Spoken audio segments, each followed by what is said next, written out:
Olá, seja muito bem-vindo ao Concerto de Ideias. Hoje nós vamos conversar sobre como os pais lidam com o processo de transição de seus filhos para a vida adulta. O relacionamento pais-filhos muda ao longo dos anos, mas durante essa fase chamada adultez, será que os filhos estão preparados? Ou melhor, será que os pais estão preparados? Pois é, este assunto você verá hoje no nosso programa. E para falar sobre este tema, está comigo hoje aqui a psicóloga Clarissa Magalhães. Tudo bom, Clarissa? Tudo bem. Seja muito bem-vinda ao Concerto de Ideias. Obrigada, é um prazer estar aqui com vocês. É bom tê-la com a gente aqui também. A Clarissa é graduada em Psicologia pela Universidade Metodista de Piracicaba, é mestre em Psicologia Clínica pela PUC de São Paulo e doutoranda também em Psicologia Clínica no Núcleo Família da Comunidade pela PUC também de São Paulo. Clarissa, a sua intenção e o seu desejo é estudar realmente essa transição da fase adulta, relacionamento pais e filhos, né? Suas pesquisas se concentram nisso. Sim, é um tema que já me interessa há muito tempo, um tema que começou aparecer recorrentemente na clínica, e aí eu fui despertando para, assim, o que está acontecendo, que virar gente grande hoje parece que está um pouco diferente do que era antes. Mudou alguma coisa, né? Mudou bastante coisa. E como está difícil, tanto para os pais quanto para os filhos, muitas vezes, para lidar com isso. Então eu achei que seria interessante investigar, mergulhar nesse universo. Mergulhar, sim. Clarissa, e por falar em mudanças, a gente pode falar que hoje a autoridade dos pais é um pouco diferente do que era antigamente, não é? Isso também mudou? Sim, mudou bastante. O que a gente percebe hoje, a gente chama isso de democratização nas relações de intimidade. Isso é um termo do Anthony Giddens. Antes, o que a gente via? A gente via uma relação hierárquica muito baseada na idade e na posição de cada membro da família. Eu sou pai, você é filho, pronto. E acabou, né? Então o pai olhava para o filho já entendia, né? Não já falar nada, só pelo olhar já resolveu o negócio. Já sabia o que precisava fazer e o que não podia mais fazer. Ok. E um ingrediente que foi muito importante nessas mudanças todas foi a tecnologia. Porque a tecnologia hoje, ela é aprendida tanto pelos pais quanto pelos filhos ao mesmo tempo e muitas vezes até antes pelos filhos e depois pelos pais, né? A gente ouve por aí muita gente dizendo, esse aí já nasceu plugado, esse aí já nasceu sabendo mexer, né, no computador e tudo mais. Então, os pais passaram a aprender muito mais com os filhos, né? E não só os filhos a aprender com o pai. Houve uma inversão. Primeiro uma inversão e hoje o que se tem é justamente uma troca. Uma troca. E com base nisso, aquela relação que antes era, né? Eu, pai, ensino e você, filho, aprende, acabou sendo um pouco modificada. Os pais têm lidado bem com essa modificação nessa relação, pais e filhos, quando o filho começa a ingressar na fase adulta? Acredito que não. Acho que hoje, claro que existem outras coisas que entram. Hoje existe uma ideia de liberdade muito maior, né? A criança, quando entra na adolescência, ela tem uma disponibilidade muito maior de coisas para fazer, existe um controle menor, né? Não só dos pais, mas da sociedade em geral sobre o adolescente. Existe seria esse controle? Seria controle de disciplina, de limites? Justamente, limite e disciplina. Então, para os pais dizer, filho, você não pode fazer isso. E muitas vezes o filho vai e faz, né? E muitas vezes a punição não vem porque a punição parece que é uma agressão. Então, assim, tem diversas coisas que entram nesse contexto, mas que acabam fazendo com que essa relação de autoridade seja estremecida. Muitas vezes, muitas vezes nem sempre isso é ruim, né? Muitas vezes isso é legal porque existe uma aproximação, essa é a contrapartida, né? Antes existia uma distância muito maior entre o pai e o filho, né? Os pais e os filhos, e hoje existe uma proximidade, existe um trânsito muito maior de ideias, uma participação maior da vida dos pais, na vida dos filhos, né? Então acho que assim, não é de todo ruim. Existe um lado bom também nessa mudança de autoridade. A gente pode dizer, Clarissa, que a psicologia também aprende nesse processo todo, porque nós tínhamos há um tempo atrás a ideia de que para disciplinar eu precisava corrigir fisicamente a criança ou adolescente. Depois passou por uma linha de pensamento de pesquisadores que diziam que não tinha que bater, que não podia disciplinar, que era só na conversa, que era nesse tipo de orientação. Hoje, como está a psicologia com relação a isso, de disciplinar, de orientar, porque isso também vai fazer diferença na vida adulta desse adolescente? Sim. Hoje o que se diz é não bata, né? Existe até lei para proteger a criança e o adolescente. Não bata e oriente, né? Eu acho que essa é a tônica. E quanto mais a criança vai crescendo, mais a relação dos pais com esse filho vai se transformando em uma relação de orientação. Claro que quando é criança, você diz como deve fazer, você controla, você limita muito mais. Mas quando a criança vai crescendo, então chega na adolescência, então o pai muito mais orienta do que diz, faça ou não faça. Até porque existem outras redes sociais. A criança sai somente daquele núcleo familiar e passa a conhecer os amigos, outras famílias, passa a frequentar a casa de amigos, passa a conhecer outras fontes de socialização. Outros universos, Outros universos também. Então, o diálogo nesse sentido, ele acaba sendo muito mais importante do que você dizer faça e não faça, né? Essa questão que a Clarissa está falando é extremamente importante porque a gente consegue perceber que não é só a criança que muda de fases, de etapas. Os pais também precisam acompanhar e mudar, né? O tipo de orientação que era dada na infância já não serve mais para a adolescência, tem que mudar um pouquinho mais. E quando começa a entrar na fase adulta, o pai também tem que mudar a forma de orientar esse filho. Aí já se entra em uma relação de parceria, né? Muito mais até do que de orientação. Eu acho que uma coisa que é muito importante na fase adulta, na adolescência também, mas na fase adulta ainda mais, porque os pais eles acabam perdendo um pouco esse poder, né, sobre os filhos. Então, o exemplo acaba sendo muito mais importante. E é justamente isso que vem criando alguns problemas na transição para a vida adulta hoje, porque a gente percebe que os exemplos dos pais, naquele momento em que eles se tornaram adultos em um outro contexto de vida, muitas vezes não serve mais, não encaixa mais nesse contexto. E aí os filhos ficam carentes de referências e acabam se perdendo. E os pais também se perdem nesse processo. Demais, né? Já que você falou na fase adulta especificamente, como que a gente pode caracterizar um adulto?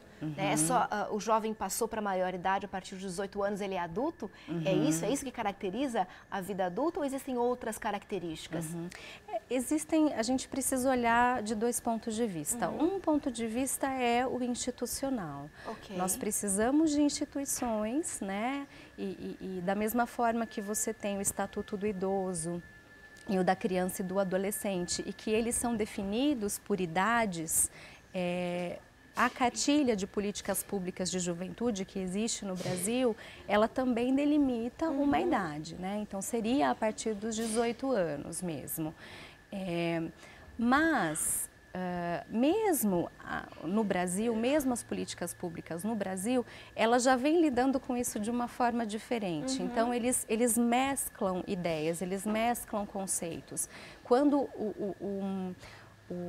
o adolescente faz 18 anos, ele passa a ser chamado de jovem-jovem. E quando ele faz 25, ele passa a ser chamado de jovem adulto. E só depois, então, adulto, a partir dos 29. Então, assim, é necessária uma divisão para que se possa pensar em políticas públicas direcionadas, né, para essas pessoas, mas, ao mesmo tempo, o desenvolvimento emocional, a evolução emocional, ela não pode ser contabilizada dessa forma. A gente não pode, né, enquadrar em termos etários, assim. Não dá para fazer isso. Então, precisa haver uma flexibilidade. E o fio condutor, aquilo que parece que é a marca, né, do adulto hoje, que foi o que eu acabei percebendo na pesquisa com os pais, na minha pesquisa de mestrado, é a responsabilidade. Ou seja, quando o filho começa a desenvolver a responsabilidade, a apresentar responsabilidade sobre algumas situações da vida, ele pode começar a ser considerado pelos pais como adulto. Exato, isso foi o que, porque assim, qual era o grande conflito, né? O que parece que está acontecendo?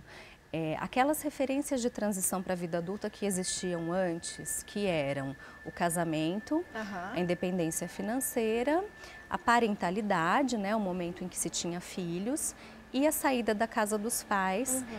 Esses 4 marcos de transição, eles já não estão acontecendo da mesma forma que aconteciam antes. Então, enquanto os pais, na pesquisa, né, enquanto os pais diziam: eu virei gente grande quando eu me casei, eu virei gente grande quando eu assumi as minhas próprias contas. Quando eles olham para os filhos, eles já não têm mais a mesma referência, mas ao mesmo tempo, eles enxergam esses filhos como adultos. Então, o que está acontecendo, né? Que referência eles estão usando? Como trabalhar com tudo isso, né? Isso. E o que se percebeu foi justamente isso, né? Se eu não tenho marcos específicos, né, para me orientar, para dizer, meu filho virou gente grande, eu preciso buscar outra forma, porque eu vejo esse meu filho como gente grande.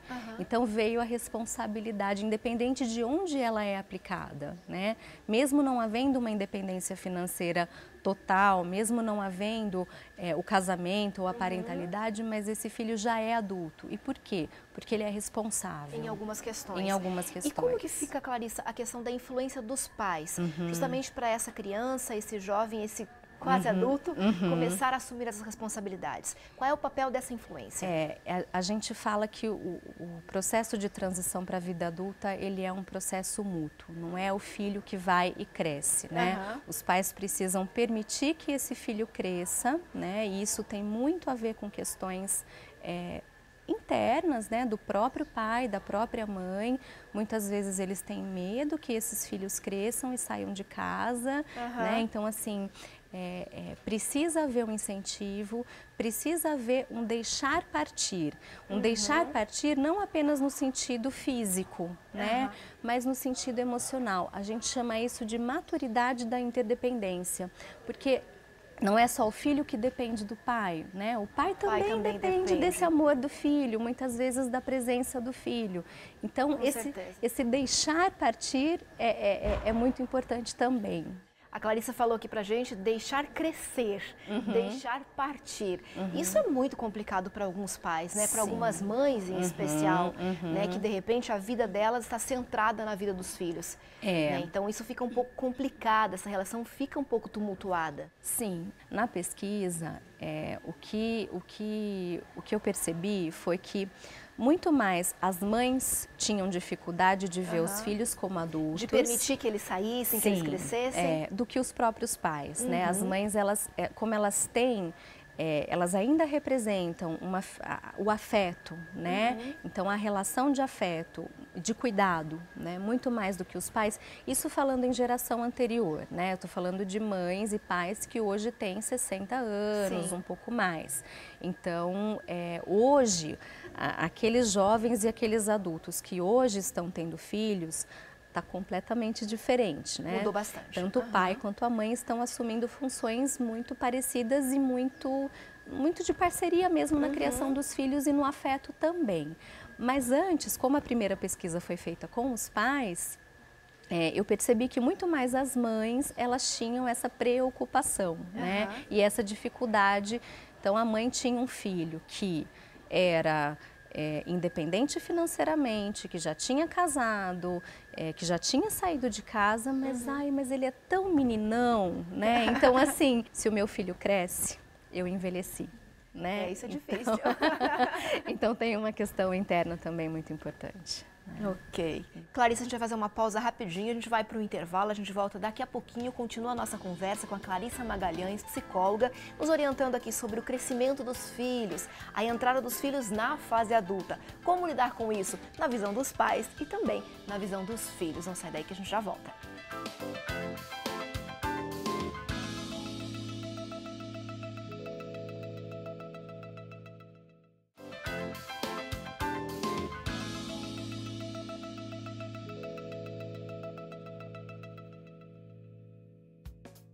Já estamos de volta e você está acompanhando o programa Concerto de Ideias. O tema hoje é a vida adulta na visão dos pais. E conversando comigo está a psicóloga Clarissa Magalhães. A Clarissa é graduada em Psicologia pela Universidade Metodista de Piracicaba, é mestre em Psicologia Clínica pela PUC de São Paulo e doutoranda em Psicologia Clínica também pela PUC de São Paulo. Clarissa, conta pra gente um pouquinho dos seus estudos, suas pesquisas, quais foram as conclusões que você chegou aí ao longo desse período todo de estudo. Eu comecei fazendo a pesquisa do mestrado com os pais. Né? Eu achei que valeria a pena começar pelos pais, porque os pais têm uma importância muito grande em como é que os filhos se enxergam, em como é que eles constroem a identidade. Eu acho que é dentro da família que a gente cresce. Existem exceções, obviamente, mas grande parte das pessoas cresce dentro da família. Então, os pais também são responsáveis por essa imagem que os filhos criam? Sim, sim, são sempre responsáveis porque é o principal olhar que a gente recebe, são as principais críticas e os principais elogios, são as nossas figuras de referência, né? Então, não só figuras de referência no sentido da experiência, né? Mas também naquilo que eles te dizem. Então, a gente leva muito em consideração o que a gente ouve dos nossos pais, né? Normalmente é assim. Então, eu achei que valeria a pena primeiro dar uma olhadinha em como é que os pais estão vendo esses filhos que estão crescendo, né? Que estão ingressando na vida adulta, para depois, agora no doutorado, olhar para como é que esses filhos estão vivendo esse processo de transição. Você falou que as experiências são diferentes, mas de repente o sentimento é muito semelhante, né? De repente a postura, os medos, os sonhos são muito semelhantes, né? Sim, tanto dos pais quanto dos filhos. Sim, sim. Crescer não é fácil, né? Eu acho que não é fácil para ninguém. Por mais que antes você tivesse uma conjuntura um pouco mais organizada e um pouco menor, inclusive, porque se a gente pensar antes, né, 40 anos atrás, né, 30 anos atrás, até o número de profissões era menor. Né? Então, tudo está diferente hoje em dia. Tudo está diferente. Então, hoje, para você, quando você termina o colégio, né, quando você termina o ensino médio, você vai escolher o que você quer ser. E antes era, né, um tanto limitado. É advogado, é engenheiro. 3, 4 opções e é isso. Hoje, né, não só o que ser, mas onde atuar, ser, né? Então, assim, tem muito para se escolher. Então, tá um pouco mais complicado se a gente... E tá difícil de você pegar as referências paternas, né, parentais, do pai, da mãe, para você poder falar, nossa, eles seguiram esse caminho, eu também quero seguir assim. E como você mesma disse, Clarissa, é difícil crescer, né? Dói crescer, tem alguns processos que a gente tem que passar. Esse apoio dos pais ameniza a questão do trabalho, da dificuldade emocional nesse processo todo? Sim, ameniza e justamente você poder conversar, porque assim, a pesquisa em ciências humanas, ela não é uma pesquisa simplesmente para você receber conteúdo, né? Ela acaba tendo um caráter interventivo. Na hora em que você faz uma pergunta para um pai, para uma mãe, você coloca esse pai e essa mãe para pensar, né? Pensar sobre eles, pensar sobre a transição para a vida adulta de uma forma geral, pensar sobre a experiência dos filhos. Então, essa reflexão, ela é muito importante. Pensar o quanto a diferença de contexto, né? Essa transformação é mais do que mudança, né? A gente tem transformações na realidade. Então, o quanto isso tem influenciado. Os pais poderem olhar para a experiência dos filhos com um pouco mais de flexibilidade, um pouco menos de exigência, talvez, um pouco mais de apoio. Talvez um pouco menos de comparação também com a própria vida deles. Justamente. E assim, agora, né, mais para frente, a gente vai talvez ter a oportunidade de falar sobre isso. Os filhos, o que pega para eles é justamente o modelo, né? Então, a orientação é justamente para que os pais eles possam olhar para os filhos, olhando de fato para os filhos, né? Que experiência singular esse meu filho está vivendo. Né? O que muda nesse processo, né, de transição, né? As experiências que os filhos estão vivendo, os pais agora assistindo a essas experiências? Quais são as principais mudanças que ocorrem quando o filho entra na fase adulta com relação ao relacionamento pai e filho? Acho que a relação fica um pouco mais horizontal, né? Menos hierárquica. e mais baseada no respeito e no apoio mesmo apoio que eu teria de um amigo, mas é um apoio mais do que de um amigo, um apoio muito especial, um apoio de um pai e de uma mãe, né? Não que o exemplo não tenha mais valor, não que a experiência dos pais não tenha mais valor, ela tem, mas ela precisa ser vista agora em um novo contexto de vida. Mas para a gente chegar, Clarissa, nesse momento de parceria, é preciso que anteriormente os pais tenham essa predisposição para poder desenvolver esse relacionamento para chegar nesse nível. De repente a gente pode ter algumas mães, alguns pais que estão nos assistindo e que pensam assim, puxa, mas eu não desenvolvi isso antes com o meu filho de confiança, né, esse relacionamento mais maduro. Como eu faço agora, nessa fase em que ele está? É possível reverter esse problema? Olha, eu acho que sempre é tempo, né? O psicólogo que não acredita na possibilidade da mudança, ele não tem muito como trabalhar, né? Então, eu acho que sempre é tempo e sempre pensar que isso é uma via de mão dupla, né? Uma das coisas é se desprender justamente daquela ideia: eu sou pai, você é filho, eu sou mãe, você é filho, e não temos o que conversar. Não, né? Os pais precisam ouvir os filhos, eles também são pessoas, eles nasceram pessoas, eles têm uma personalidade, eles constroem uma identidade, então isso é muito importante, né? Esse respeito, é uma atitude de respeito na realidade, e acho que sempre dá para fazer. E valorizar também, né, as etapas pelas quais o filho está passando. Né? Reconhecer e valorizar é importante? Seria uma dica importante? É fundamental, né? Esse apoio é fundamental. O que a gente percebe é que, assim, aqueles filhos que eles estão dentro de um ambiente familiar, em que eles são apoiados, em que eles são valorizados, eles se sentem muito mais seguros. Aquela referência que falta de uma segurança do exemplo, né? Ah, foi assim, então é assim que tem que ser. Se hoje isso não existe, porque com os pais foi diferente do que é com os filhos hoje, então você ter essa parceria, olha, eu tô com você, né? E isso é algo que também vem gerando uma mudança, por exemplo, na hora dos filhos saírem de casa. Muitos pais têm dito, fica tranquilo, né? Aqui é a sua casa, você fica aqui até quando você quiser, até quando você precisar. Eu estou com você, isso é uma parceria importante. Meio que empurrar para fora de casa já, né? Tem que crescer, vai para o mundo, para a vida adulta. Em um contexto que é diferente, isso precisa ser repensado, né? Então, assim, você ter esse conforto, né? E não um olhar assim, nossa, você já está grandinho para estar vivendo aqui, né? Você ter esse conforto, você ter essa parceria, você ter esse apoio é importante. E esse apoio também pode ser estendido para a questão da independência financeira do filho também, né? Sim, a questão emocional é extremamente importante, os pais darem o apoio, estarem ao lado, mas quando começa a entrar na questão das finanças, a independência financeira, precisa de um suporte também que vem dos pais para orientar esses filhos. É isso, Clarissa? Precisa de um suporte e eu acho que essa é uma das questões mais complicadas, porque a gente vê um discurso muito comum que é, nossa, eu vou dar para o meu filho tudo aquilo que eu não tive, né? E aí acaba, assim, muitas vezes se acaba perdendo a medida, acaba dando demais, né, ao invés de dar na justa medida. É importante dizer não, né? Para a gente ter algo para conquistar, isso precisa faltar. Se não faltar, a gente não vai querer conquistar. Então precisa haver um equilíbrio, precisa haver, eu te dou até aqui, eu te banco até aqui, mas olha, se você quiser aquilo mais é por sua conta. Mas tenha o conforto da sua casa, fique tranquilo quanto a isso, né? Então acho que administrar, equilibrar, né, esse quanto se dá é importante também. Uma forma de ajudar a crescer, né? Com certeza, ok. A gente está conversando com a Clarissa Magalhães. Com certeza a gente pode conversar muito mais sobre isso. Hoje nós estamos falando sobre a visão dos pais, né? Quando os filhos entram na fase adulta. Mas e como fica a visão dos filhos, né? Desses pais. Eu sou adulto e agora relacionamento com os meus pais. Só que o nosso tempo, Clarissa, está acabando.